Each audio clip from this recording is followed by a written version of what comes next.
2, 3, and.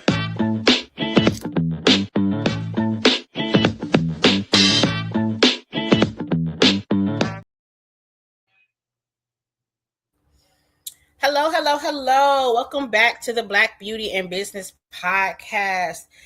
I know it's been a while, Royal Remnant family, but we have a treat for you today. Let me go ahead and give y'all a little background of who this amazing human being is. I kind of connected with him via social media. Fell in love with his post. He's a teacher. That's what I fell in love with. Like, oh my gosh, I think the first post that I saw was about him with a autistic child, I think, or a student in his class. Yeah. But let me give you a little background, and then we're gonna dive right into it. So, Mr. Will, and I'll let him tell you what he wants you to go by or call him, is a motivational speaker. He's an entrepreneur, and he is a social media influencer. He's also known as the neighborhood hero from Little Rock, Arkansas. He runs Speak Up Zee, which is a community-focused organization providing mentorship and educational resources. He has a podcast. He has over 230,000 followers on TikTok. He is, like I said, an educator. He's a coach, some of everything, very well-rounded. Today, we're going to be diving in community, culture, and curriculum and bridging the gap. So I know I gave a little brief bio of you, but how about you tell me about yourself? Well, you did pretty good, if I must say so myself. But yeah, everybody can call me Z. That's kind of what I go by, especially when I'm on stage or on shows and things. Everybody call me Z. Even my kids call me Coach Z or whatever. So Z is fine. You pretty much covered everything, like you said, an educator, a mentor, a coach of basketball here in my city for the inner city youth. But a big thing, and even how I got my platform started before I started being in the classroom and all of that stuff was, like you said, with Speak Up Z, we just did our own community initiatives and programs and things of that nature where, we would have youth programs, we would do things for the less fortunate, we would do a lot of things for our inner city kids, brown and colored kids, man, just trying to take care of them. A lot of ones coming from single father homes or like I said, no parents, just a lot of different situations. And from that and working with kids for so long, doing that for 10 plus years, I kind of felt like I wanted to do more. And again, I knew I always wanted to coach basketball. And so it's kind of funny how God works, because in order to coach basketball here in Arkansas, I'm not sure how it is where you are, Pam, but like here, you have to be a teacher in the classroom in order to coach as well. You have to be a registered teacher at that school. And so I was like, well, that's a hurdle I'll have to jump over, because I never planned on going back to school because I've always worked for myself. But that was a hurdle I had to jump over if that's something I really wanted. And so once I got back in the classroom, or got in the classroom rather, I realized how much I loved it. I realized how much I was needed as a Black male in education. And it kind of just sprouted from there. So I kind of changed my whole model, where I went from doing all these different initiatives and things of that nature, where now teaching, educating, and mentorship is like the main focus of everything I do, on top of the coaching, on top of the content, et cetera, et cetera. So yeah, man, that's kind of a nutshell of where you kind of met me and where I am currently in my life, and a little bit more about me. So I hope that answered your question. Yes, it definitely answered my question. So let's talk about, and as I mentioned to you before we started recording, Yeah. If there's a question that I ask and you feel comfortable sharing, it's fine. We bypass it. But Yeah. what part of your childhood Mm-hmm. relates to, or upbringing, or however you want to phrase that, relates to your purpose and what you're doing right now? What part of my childhood relates to what I do now? It's a good question. Motivates you, or motivated you into what you're doing right now? Yeah, because I think for me, it's because I didn't have a typical story like most kids did, where, again, I deal with a lot of kids that come from single parent homes, like I said, no parents, living with grandma, living with auntie, living with uncle, right? Foster care. Like I deal with a lot of those type of children, or even if they live with their parents, they come from a lot of low socioeconomic backgrounds where they're not, middle class or even less. And me personally, I grew up in a middle class home with two parents, that love me dearly. But at the same time, my parents had a lot of different values between them that kind of confused me in a way, and also kind of helped mold me into who I am. For instance, my mom grew up a Jehovah's Witness, right? So she had her own set of beliefs. She had her own set of beliefs when it came to holidays, when it came to how to raise a child, all of these different things. Versus my dad was more of a street dude, right? More of a, he's on a barbershop for 50 years. So you know what that entails. You're around all the guys, you're hanging out, you're doing your thing. He was well known. He's well known in the city. So they kind of clashed when it came to how to raise us. And it made me realize as I got older that your parents can only take you so far when it comes to what they can instill and give you in order to help you become a successful human being. And my parents, neither one of them went to college, things of that nature. But at the same time, like I said, relatively successful, as I would say, as a family, right? Did pretty well for themselves, especially my dad, being a successful business owner for 50 years, which is hard to do. But I realized as I got older, man, there was only so much that they could give me. And it wasn't until I went to this program here in my city called the OK program, which is actually a national program. And I had a mentor by the name of Mr. Willie Davis, man. And it's funny because my dad's name is Willie, and they actually are good friends. And the things he started pouring into me and teaching me and molding me and showing me, again, made me realize that your parents only have so much that they can give you.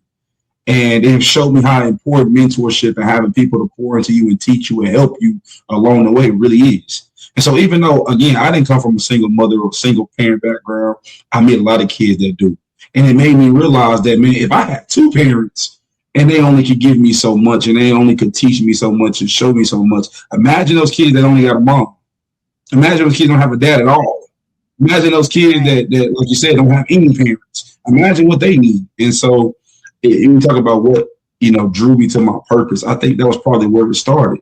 Is just realizing, man, that it truly does take a village in order for us to be able to be successful these days and time. Not just when it comes to helping us physically, but what people pour into us, what they teach us, what they show us, what they give us access to.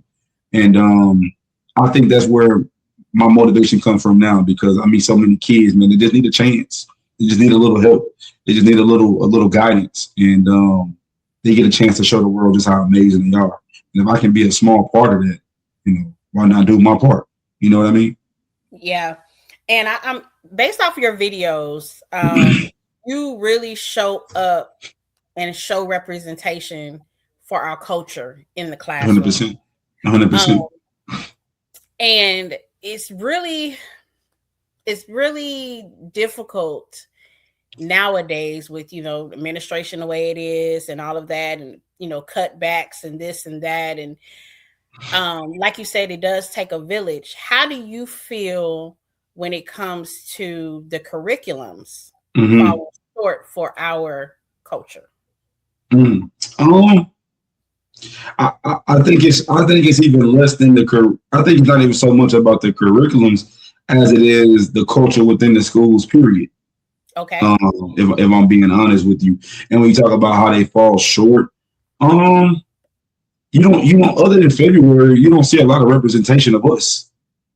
And when I say even in the schools, again, the shortage of Black men, right? The shortage of African-American teachers in general, right? Being able to relate to the problems that this kid is going through. Because 9 times out of 10, when you talk about culture, when you talk about understanding these kids, one thing I had to start even slowing down myself and understanding and realizing is that a lot of times when that kid is acting out, don't get me wrong, like I made a video about this yesterday, like there are a lot of kids that are just very vindictive and do things just to be little buttholes, right? They do, right? There's some kids that are just mischievous. But at the same time, when you really sit down and think about it, why is little Johnny really acting up? Is it because he just wants to be bad and wants to make bad decisions? Maybe he's dealing with something way deeper than what you realize. But sometimes us as educators, us as teachers, us as mentors, us as adults, as parents, we're so quick to just get on their butt and yell at them and chew them out, et cetera, without even understanding maybe little Johnny didn't eat this morning. right? Maybe little so and so is dealing with something way bigger than you. And so when we talk about culture, we talk about the representation of us. You start moving different with these kids, especially when you work with a lot of black and brown kids like I do. Because even at the school that I work with, a lot of black and brown kids, and it's like when you start understanding their stories and their backgrounds and what they go through, you start approaching them differently. On top of them not seeing a lot of representation of themselves in their books and on their Chromebooks and all that stuff and what they're learning about already, they at least need somebody that can relate to them on a day-to-day basis. And I think that's why I connect so well with my kids, is because I try to put myself in their shoes. I try to understand where they're coming from. I try to remember what it was like when I was 10, 9, whatever. And not to be so hard to chew them up and get rid of them or kick them out the class or be done with them and write them off, because you never know, man. That conversation you have with them, that you pulling them to the side and just putting your arm around them, right, and letting them freely express themselves without any judgment, without any, backlash or whatever the case may be. You never know how far that can go when you talk about building a culture. And I think I would like to say that's what I try to do with my classrooms and with my kids and my programs in general, is just build culture with them, build relationships with them, where they feel comfortable enough to trust me and talk to me about whatever it is, whether that's academics or personal life. You know what I mean? So there's definitely a lack of representation of us, of our culture, of our people, not only in the books, not only on the Chromebooks, but in the classroom, in those schools. Yes. And I think that's why we're losing a lot of our kids to homeschool now, to charter schools, to micro schools now, which is becoming a big thing, because as soon as we don't understand the kid or we can't relate to a kid, we write them off. And I just think that's kind of unfortunate. Yeah. So, I know you said that you work pretty much with a lot of our culture kids, right? For sure. How do you foresee or plan or think, what can we do as a community to help the school system or the educators that do have predominantly Black or brown children in their class that are based on statistics, or raised by single parents or at risk, as many say? I like to ask this question because there's a huge gap that I know here, especially in Georgia, where I'm at, between the white county and the Black county, right? So how do you see, as parents, or what do you recommend for the community to do to help the Black county educators with the students and bridging that gap when it comes down to what's offered in the white counties compared to the Black counties? I mean, we all know that starts with funding. We all know that again, that goes back to the access. That goes back to the exposure. Because the best way I've ever heard it, a lot of the kids that come from Black and brown communities don't realize what all they can be, because they don't realize what all they've never been exposed to. Think about it. These kids that come from these white counties, they've been on since they were born, or they were young kids, and you don't even wrong. Some privileged African American kids, right, or mixed kids, or whatever. Some of those kids too. Think about it. Since they've been born, they've been on cruises. They've been to every state you can think of. They've been on countless trips and vacations and experiences. So they know what the world has to offer to them, right? They know how many opportunities they have at the grasp of their hand. Versus these little kids that we deal with and that we're talking about, some of them never left their neighborhood. Right. Some of them have never even left their city, let alone go on a cruise or go out of the state, go out of the country. They don't even know what it looks like outside of their city. Right. So when you talk about what change can we make, because that funding issue isn't something that's going to happen overnight, because they're always going to pump more money into more successful schools, because you got to think about it. Every school is being graded, right, from an A to an F, right? F schools are the ones that are failing tremendously when it comes to the test scores and it comes to the overall performance of that school. If you're a D and an F school, hell, even a C school, you're not going to get as much attention and funding and opportunities as this school across town that has been thriving with everybody graduating with a high retention rate. Like, you're not going to get the same results as that school. So I think it really starts with finding unique ways for us to find different things to expose our kids, to show them you're so much bigger than what it is that you came from. You're so much bigger than the neighborhood that you grew up in. And so it's so much more to your life than that. And so what I think it really comes down to is finding strategic people in admin and in leadership to find ways to get the money.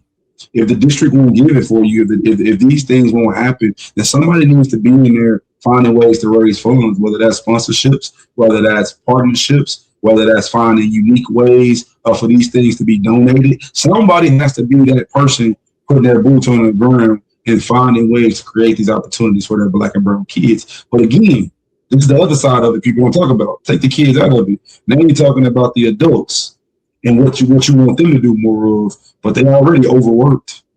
They're already underpaid, right? They're already working long days. Some of them probably got second jobs. So now you're asking this leader in leadership that's already getting work to the bone to have to do more to provide for the kids, and they want to, and a lot of them do go above and beyond. And you also got to understand that sometimes they probably don't feel like it. They probably got their own stuff going on. So it's like they want to create more opportunities for these kids. But on top of that, they doing all of this work making 45, 50,000 a year. Maybe. Hell, even if the ones making 80, 90, 100 and where you are, if you in Georgia, that's really not much money anymore because the cost of living is so crazy. You see what I'm saying? Right. So, man, it gets deep. It gets deep when you talk about like what we can do for those kids. But coming from the world I came from, doing all that community work, I was on the ground raising the money, raising the funds myself, getting the sponsorships, getting the partnerships in order to make these things happen for these kids, because I knew, nobody was just going to hand it to me. I had to go hustle for it to make it happen for these kids. And I think you need somebody like that in place that's responsible for creating the relationships, leveraging those relationships, and using those things to create more opportunities for our Black and brown kids, where they can see there's so many opportunities out here for you. We just got to expose it to them. And I think parents have to, and it's easy for us to say parents have to get involved. And it's hard for parents to get involved, especially if you're working 2 or 3 jobs. Exactly. Parent, exactly. But I'm going to say this to encourage anybody that is watching this, that is a single parent. I am a single parent. I have 2 daughters that currently are attending an HBCU. Both of them very high academics. When I say I didn't play, single parent was not an excuse for me. It was not an excuse. No. It was not an excuse for me. What are we doing? Like, I will pop up on my lunch break if I have to. Do not make me come to that school. I made sure that every teacher, even my 6-year-old, the school knows my name. They know my face. When I walk through the door, I don't have to scan my ID anymore because they already know. They hand me a blue sticker and unlock the door for me to go down the hallway. They 100%. Already know why I'm here. 100%. We have to show up for our kids even when we're tired. We can't allow the excuse of I'm working, this, that. It doesn't matter. If you got to go to a game in your work uniform and show up. If you got to go, listen, the dollar store sells packs of papers and crayons and all of that other stuff. Take $5 out of your paycheck or save up and take it and purchase the stuff. I will always do it off season and purchase a lot of different school supplies. So at the beginning of the school year, hey, here's extra because I know y'all don't get paid like that. So as a community, I know here we do adopt a school. I think a lot of people need to get back into that, adopting a school, cleaning up the school, showing up for the teachers, 100%. Showing appreciation for the teachers, because like you said, 100%. a lot of them are very, very burnt out. But I do want to talk about these test scores because when like I said, I am a single parent. When we lived in Atlanta, I live in Augusta now, but when we lived in Atlanta, we lived in DeKalb County. And I was a parent liaison again. Like I'm showing up, but I saw the struggle with the other Mm, students, and I mm, saw the struggle with test scores and the testing, and a lot of the teaching or the curriculums that they give a lot of the teachers nowadays is strictly test driven, right? It's strictly enough to pass your test, yeah, not realizing that these tests are designed by people that don't look like us. 100%. So, I have to tell when I was teaching my daughters, because I create a school in my house. I don't play. I'm very into education. So I used to have to tell them, I have to teach you to think like them. Because the only way that you're gonna really show up and be better than them, because Yeah, we have to work way harder, double, three 100%. times as hard. 100%. 100%. You need to know how they think. You need to know how they process. You need to be able to understand that. So these tests are designed by people that don't look like us. So how do you Mm-hmm. navigate those kind of situations where these tests are not designed for our people, right? Um, I think I think it's number one. Think about how much. Again, it's so crazy. I just made this video too. Think about how much a teacher goes through in a day. Think about how you have 30 different kids in a room with all different personalities, all different learning styles, all different, ways that they retain information if they can, if they're able to retain it at all, right? Because of whatever they may be dealing with. Like for me, I didn't realize how bad I had ADHD until I became an adult. I didn't realize how bad it was, how much my mind be ripping and running all over the place. Like even on the interview, I'm listening, but my eyes are everywhere because my brain is going 1,000 miles per hour. Think about how many kids deal with just that.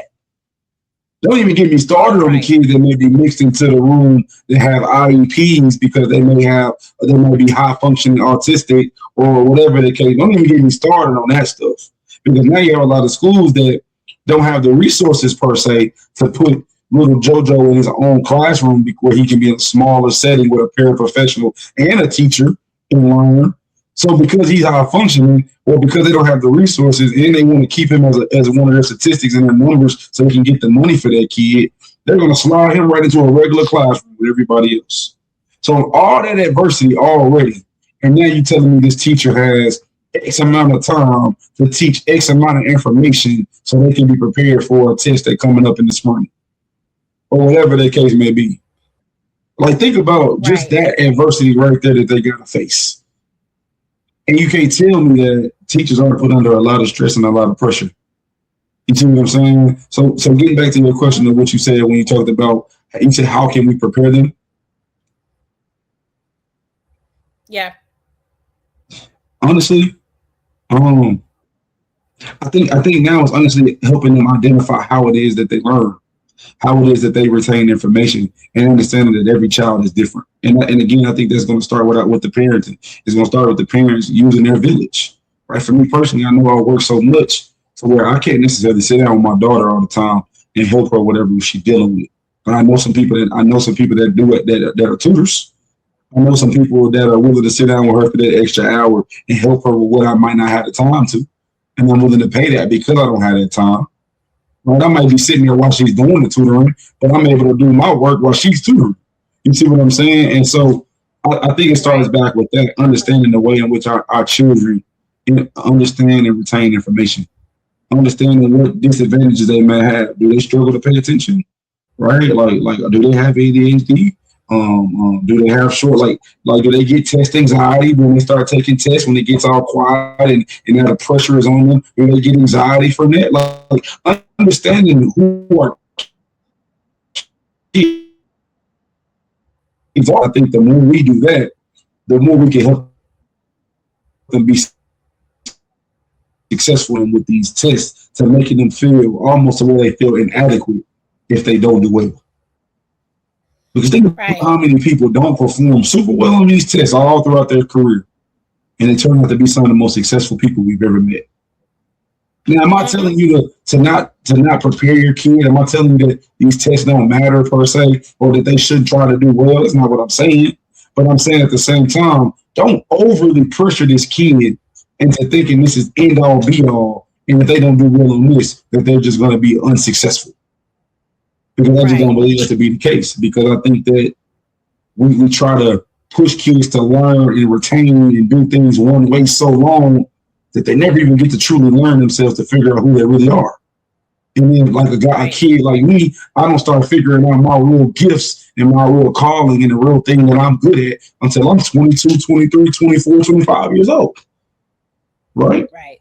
Versus like I get why they say girls mature faster than boys, because girls are a lot more in tune with themselves a lot earlier than boys a lot of the times.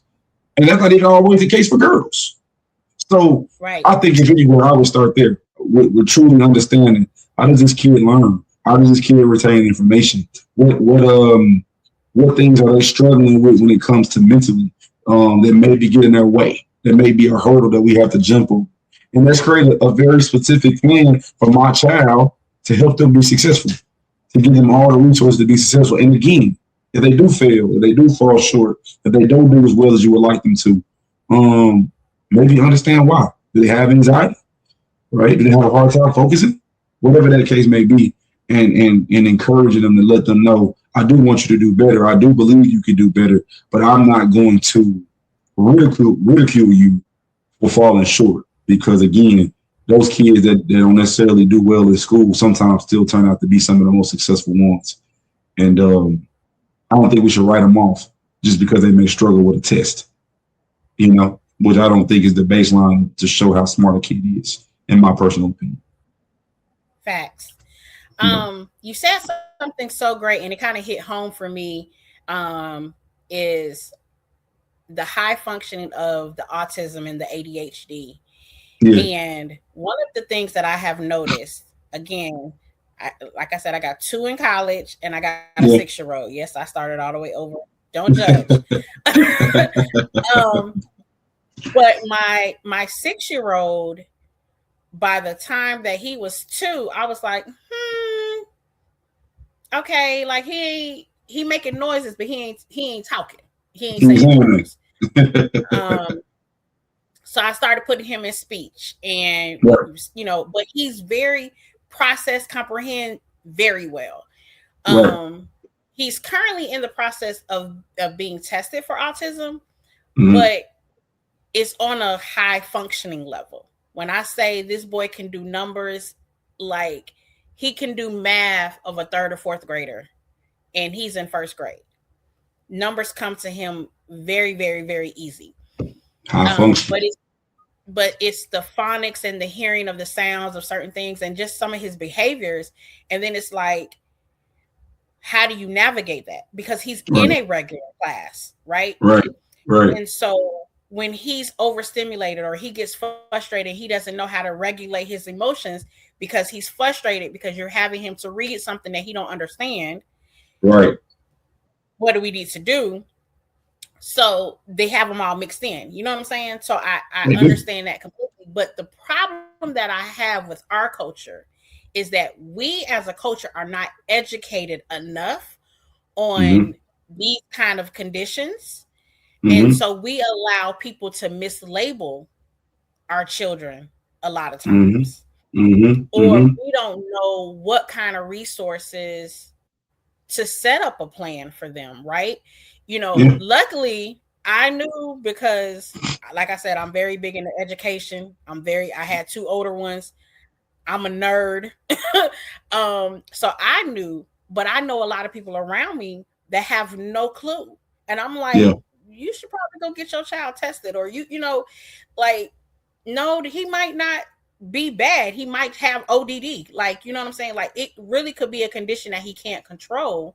100%. Or a lot of times you put these kids in these classrooms and they might process differently, right? They might be visual learners, or they might be so gifted where they're bored in your class, so they're acting out. But because they're bored and acting out, you're now labeling them as ADHD. Right. Then you want to put them on medication and zonk them out. So now they really can't process. Now they really not functioning. Yep. You know, Yep. Yep. um, so I Yep. love the fact that as an educator that you're able to see that in your classroom and Yeah. navigate that. We need that in our culture. hundred Um, percent. so another thing that I wanted to say, you talked about um a lot of the kids being coming from single parents. Do you feel like a lot of the young Black boys look to you as not just a role model, but like that dad? Like Um. I'm step into that role. It's kind of like a little unique role because they don't have that. So where their mom's like, we're calling Coach Z Yeah. because I For can't do sure. it. For sure. For sure. Yeah, I got one kid in particular, man, that's really under my wing, man. It's my dog, my dog. I joke all the time saying I got two kids. I got one daughter myself, but like I always joke and say I have two kids because I mean he's with me all the time. I'm always taking care of him, I'm always making sure he's straight. And it's like it's torn because you have to walk a fine line with that stuff too, because you have to be sure to say, like, I'm not trying to replace your father. Right. I'm not, because some of them, this is the funny thing about a lot of these kids going from single parent homes. Their father is alive and well. Their dad is a phone call away. Their dad might even text them from time to time. But the problem is the day to day, the the showing up when the kid needs you, Mm-hmm. the giving the mom a break, so and letting the kid go with you while the mom does something for herself. It's those are the things I see more than anything. It's Mm-hmm. see a lot of times when people hear single parent homes, they thinking the dad is dead. They thinking the dad is something drastic is happening. No, by the time these dads be alive and well, living in the same city with this child, and just don't do their part. That'd be the crazy part. And so I have to walk a very fine line, or they'll move out of state, and still be alive and well. Where even if you're moving out of state for work or whatever the case may be, your own family that you started, whatever, you still need to be active and taking care of the other child as well. And so a lot of times that's what I deal with. And so I have to walk a fine line of letting them know, like, I'm not trying to replace your dad. Because again, I know you might hang out with them once a month, right? Once every other weekend or some dumb shit like that. I don't fuck with that though, because I feel like if you got a child, it shouldn't be just no once a month, no once every other weekend. I get if you work and you got stuff going on or whatever. Everybody does though. Their mom got stuff going on too, but she still show up every day. And so I don't see that as an excuse for you to only get your child every so often. I don't rock with that at all. And again, I talked about that yesterday on a video, like, and it's blowing up because a lot of single moms are dealing with that. So I try to make that known is my point that I don't want to replace your dad. But at the same time, a lot of them do look at me like, if not a dad, definitely a brother, like a big brother, because I'm only 29. So definitely a big brother, definitely a uncle, right? Definitely a mentor, a coach to them. To where if they looking for some advice that they know only a man can give them, right?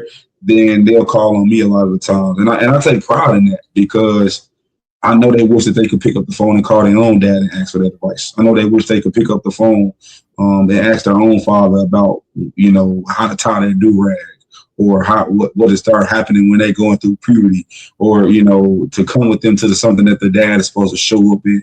I know that's something they wish they could just pick up the phone and call their own dad for. But the fact that I'm the next in line, that they trust enough to ask something like that, I take pride in that, man, and I try to let them feel comfortable enough to where they can ask me for anything. And again, if I don't got it, or I don't have it on me at the moment or whatever, I'm gonna find a way to get it for them. I'm gonna find a way to get access to it for them because, again, man, I don't think our kids in our community and our from where we come from should be robbed of opportunities and special things just because their father didn't do what they were supposed to do. Just because of where they come from and their background. I just don't feel like that's fair and that's right. And so, yeah, I think a lot of kids do see me as a father figure or a big brother or it's just as a positive male in their life. You know what I mean? And again, I take pride in it. I take pride in it to the umpteenth degree. And I try to protect them like they my own. And sometimes I feel That is guilty so good. almost. It's our culture our culture has a tendency to, and it's this is sad, but Yeah. you never really see fathers around coming up Yeah. to the schools or Yeah. whatever, Yeah. unless their son Yeah. is playing basketball or Yeah. football or something, and you might see Yeah. them at a For sure. game, For something sure. like that. For sure. For sure. Now keep in And it's mind kind though. of like, Yeah, hold on. Keep in mind though. They'll show up to this, but I ain't talked to my son in 2 weeks. Weird stuff facts, like that. Weird stuff like that. I don't rock with that. facts. Like but they're showing up for show is what I say, or I say that optic moment, right? Yeah. I'm Yeah. showing up, Yeah. just in case he really makes it good, but I feel like we also play into the stigma of our young children are only good for being athletic, right? Yeah. Yeah. We don't really promote the academic side of it. We really promote them, oh, go play basketball, go play football, you know, um, and that's when the fathers show up, right? Especially for like little black boys. And it's really sad because we have these programs where they highlight fathers, and I'm like, y'all are praising people for doing what they're supposed to be doing. But Normal because it's shit. not Normal normal, everyday shit. then it's like you do have to show, yeah, like we got to show y'all appreciation. We got to show y'all like, great job, because this is not normal. And I feel like that's horrible. And that's part of, in my opinion, in when we talk about bridging the gap with everything we got going on as a culture, parents have to start showing up and making the necessary sacrifices for their kids, 100%. regardless. Like 100%. the kids have to feel like when I go home, whether my parents live in two different households, I'm supported. When I go to school, I see representation at school. I feel supported at school. Yeah. Our curriculum ain't what it need to be. They kind of taking us out the curriculum a lot, but at least they have teachers in place or people at home that can say, okay, I'm looking at your history book, and although it might call slavery this is what really happened, Yeah. or for a father to say, have them uncomfortable conversations,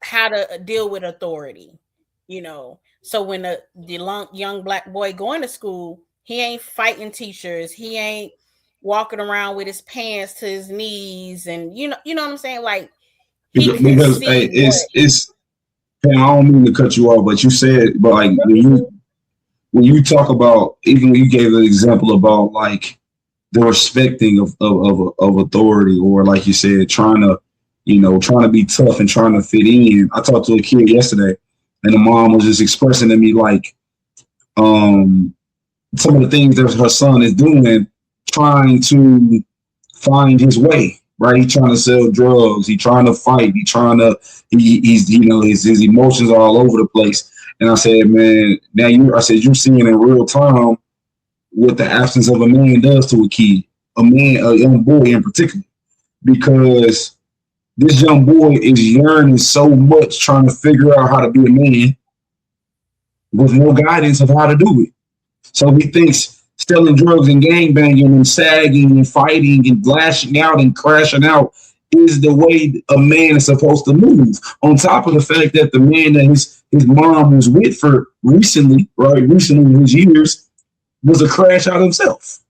So the only example he had of a male in his life, because his own dad wasn't in his life, is a man that can't control his emotions. So now you think that's what a man is supposed to look like. On top of you still trying to figure out who you are and what type of man you want to be. And you searching and you yearning for that. And so you making all these decisions that ain't the best, because you're just trying to figure out who you want to be and what you want to do with your life. You see what I'm saying? So imagine how many kids are doing that every day. They're just trying to figure out who the hell they want to be and what it's like to be a man, or what is a young woman? How does a young woman truly carry herself? Because the man also can help with that in a regard because he can treat her a certain way. When a dad can do that with his daughter, he treat her a certain way to let her know how she should be treated, how she should be talked to. So she ain't looking for the knucklehead that's going to be cussing at her and putting his hands on her and thinking that's love. So we don't understand how important the male figure or just parents in general really are until they start growing up and you start realizing how much, again, isn't being instilled into them, isn't being taught to them. That's why I said, man, it's only so much a parent can do. It's only so much a parent can do. You gotta have a real village around you, showing you some things and helping you with some things, so you can figure out who you want to be and what you want to do. And I wholeheartedly. And it doesn't help. It doesn't help when you have these new age artists and new age athletes that do the same thing, right? When I was growing up, I'm not gonna state my age, but I'm way older than you. You know what I'm saying? Like, there was a certain level that you carried yourself as if you was an athlete or an artist, right? But it seems like, and hip hop used to be like a message. A lot of the hip hop artists that I grew up to, the rap artists were messaging. They were like fighting against things that our culture was dealing with. 100%. They didn't too much highlight. They talked about street and what they had to deal with, but they like, this is what we dealing with because of this. This new age stuff that our kids are listening to. Well, I don't let I'm listening. I'm like, hey, let me check them lyrics. Like, what you over there? We don't have. That's what they have to look up to, and then you have teachers. But I'll say this: is that not that I agree with everything with these music that the music is now, but I'm very tapped into a lot of the younger music. If you really listen to a lot of it, a lot of it is about shaking your ass and twerking and having a lot of girls and having a lot of dudes and drinking and doing a lot of drugs. A lot of that is what it is. But if you really listen to a lot of that music, and a lot of these young artists, which are still kids themselves for real, because they 19, 20, 21 years old themselves, a lot of these young artists and young kids, and even the kids listening to these artists, and a lot of these artists are sad. A lot of these artists are talking about depression. A lot of these artists are talking about how they thought about killing themselves. A lot of these artists are talking about how they wish their daddy was around, how their daddy was never there, and how they grew up in foster homes, they grew up in poverty, et cetera, et cetera. So I think, as much as I agree with what you said about how a lot of those rappers of the past rapped about what was going on in our world and brought highlight to that, I think these new artists are still doing it. It's just that what they're highlighting isn't very sexy. It isn't very popular. Again, besides the money and the drugs and the girls and the women and all that stuff, if you really listen to a lot of these dudes, they're talking about poverty. They're talking about how they grew up. They're talking about how they never had a dad. They're talking about how they struggled and they watched their mom struggle, or how their mom did drugs. They're talking about how depressed they are. And then a lot of them end up taking their own life. One of my favorite artists from his generation took his own life about a month ago. Out of nowhere. It was like a Monday. He just it popped up on the feed and he killed himself. And so when you really listen to these kids and to these artists, these kids reflect that. They depressed. They dealing with stuff. They going through stuff. And I'm like, that's what we got to be listening to. What we were talking about earlier, we got to be tapped in enough with these kids to make them feel safe enough to be able to voice that they depressed, to be able to voice what they're going through, to be able to voice what they're dealing with and struggling with. And if we don't give them the safe space and the opportunity to do that, we'll look up on a random Tuesday and now little JoJo done took his life. Right? Little so-and-so done hurt somebody because they dealing with stuff that they never had an opportunity or a space or a person that they can confide in. And that's when you talk about culture, why that's so important. You see what I'm saying? Right. So I'm sorry, I didn't mean to cut you off, but that just made me think of that when you were talking. No, that was good because my oldest daughter, one of her favorite rappers, we have this thing when we get in the car and we're traveling, we play karaoke or whatever. Everybody choose their own song. And every song of his that I would listen to, I literally turned to her one day and I was like, is he depressed? Like, why is all of his music so depressing. Like Yep. that's why you Yep. walking around half sleep all the time. And Yep. girl, you need because we have to be mindful. And this is just not knowing what your faith is, but it's just me personally. We got to be mindful of what we allow into our gates, right? Yep. Because what you allow into your system takes root in it. So whether it's something you watching on TV, whether it's something you listening to, if it's the spirit of depression, perversion, whatever it is, you are allowing that to take root in you. So then you're wondering, like, you might have been a happy-go-lucky person. Now all of a sudden you sad, or you hypersexual, or whatever the case might be. It's because you're allowing stuff into your gates that shouldn't be. And we as adults in our culture have to pay attention to things like that too. When we're seeing a shift in the students, or we're seeing a shift in these kids, like, don't just look, but ask questions like, hey, you all right? Like, you kind of changing 100%. a little bit, 100%. or what's 100%. really going on? You know what I'm 100%. saying? Like, we 100%. To me, it feels like people have gotten scared to ask the questions. And I think this even connects back. 100%, 100%. And again, that connects back to what we were talking about earlier too, of understanding each child is different. Because even when you ask the question, we a lot of times expect the kid just to answer us because we the adult and we the authority, and they're supposed to just answer our questions. But what if they not very good at expressing themselves in that way? So me being a writer, I write down everything. Right? I write down everything, and it helps me retain what I'm doing. That's how I learn. I have to write it down, see it, let it come out of my brain, and then for some reason it sticks with me.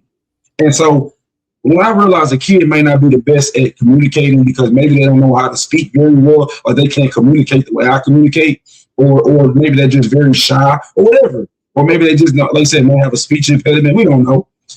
A lot of times I'll even give them other alternatives to be able to express themselves. Text it to me. Write it down. Put it in a song if you love music. Right? Like find a way that works for you to be able to express yourself. For instance, one kid, I asked him, I said, man, do you think part of the reason you act up so much and get in so much trouble is because you miss your dad and you wish he was around more? His dad 15 minutes away from him, and he's seeing his dad once a month. But instead of him being able to say, you know what, I'm pissed, or even realizing that's the connection, saying I'm pissed because my dad doesn't do enough for me and isn't around enough, and he's mean to my mom, instead he just acts out. But he also let me know he loves music. So I said, I want you to do something for me. I want you to write me a song and tell me how your dad's absence make you feel. And when I tell you, he came back and wrote the most powerful song, saying stuff that his mom never even heard him say. This was her whole goal of him working with me, is to him work on expressing himself. She started crying because she never even knew he felt that way. So think about how many kids got all this shit bottled up, but they just don't know how to express it. And we yelling at them saying, talk to me, talk to me, talk to me. Maybe that's not their best way of expressing themselves. Maybe that's not what they're good at. You know what I'm saying? And so that's the other half of it. It's like, learn that child. Figure out how in which they express themselves the best. It might not be talking. It might be a video. It might be music. It might be writing it down like a poem. It might be a note. You never know. And I think you get a lot further when you really take the time to understand that child, in my personal opinion. No, I totally agree, because every child is different. Just like we as adults, we're all different. We all have different personalities. 100%. We all process things differently. So I totally agree with that. One of the last questions I do want to ask you as we wrap up here is, as an educator, as a coach, as an entrepreneur, a social media influencer, you have stake in every part of society at this point, right? Right. If you could redesign a curriculum from the ground up for our culture, what would that look like? If I redesign a curriculum from the ground up, I think it definitely would have something to do with using the arts as a tool to help our kids discover who they are, express who they That's are, good. and be able to embrace who they are. Because I think those are the biggest two problems that we have. Our kids don't know who they are. They don't know how to express their emotions in healthy ways. And then when they find out who they are, or they know what they really love, they know what they're really good at, they know what really makes them happy, we're so afraid to show it to the world because one, we think we're going to fail at it. Two, don't let you come from like a rough neighborhood or a rough background. You're going to be worried that the kids from the hood are going to be laughing at you, right? So we pretend to be something that we're not, and we push our gifts to the side to make other people happy, to impress other people, to keep other people satisfied. And I think those are the three biggest problems, or three of the biggest problems in our community is not knowing who we are, how to express ourselves in a healthy manner, and being able to embrace ourselves unapologetically. I think we struggle with those things. And so I would use the arts. I would use music. I would use visual arts. I would use writing. I would use poetry. I would use all of these different varieties of arts, photography even, to help them be able to express themselves in healthy ways. And use these various forms of arts to say things they've never been able to say, or things they've always wanted to say, but never knew. You know what I'm saying? And you never knew. Just them doing those various forms of arts, they might realize one of those forms of arts is something that they love. And it becomes a thing for them. Even public speaking is an art. Teaching them how to speak properly, how to speak in front of an audience, how to be able to carry themselves in front of an audience, et cetera, et cetera. And I say that because that's a curriculum we used to use very often in my own youth programs. And obviously that was 8-9 years ago. So I would definitely revamp it and make it much different and much better. But the same baseline, because I watched those kids grow so much from the beginning of the summer to the end. So if I was to recreate a curriculum, it would be around those things. That would be some of those focus goals that we would work on.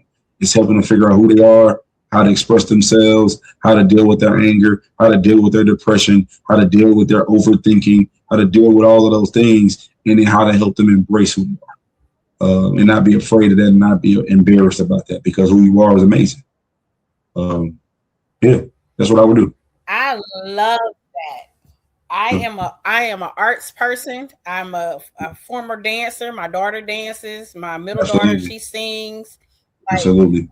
I'm an arts person, so I absolutely love incorporating the arts. So I just want to say thank you so much for taking the time out of your busy day. It was a pleasure. Doing it was very fun with me. Yes, great conversation. Love it. Before we leave, I always ask every guest to fill in the blank, right? Okay. So I'm gonna give you a sentence and I just ask that you fill in the blank. It's what we do. But the sentence is black is, and I fill it in from there. You fill it in from there.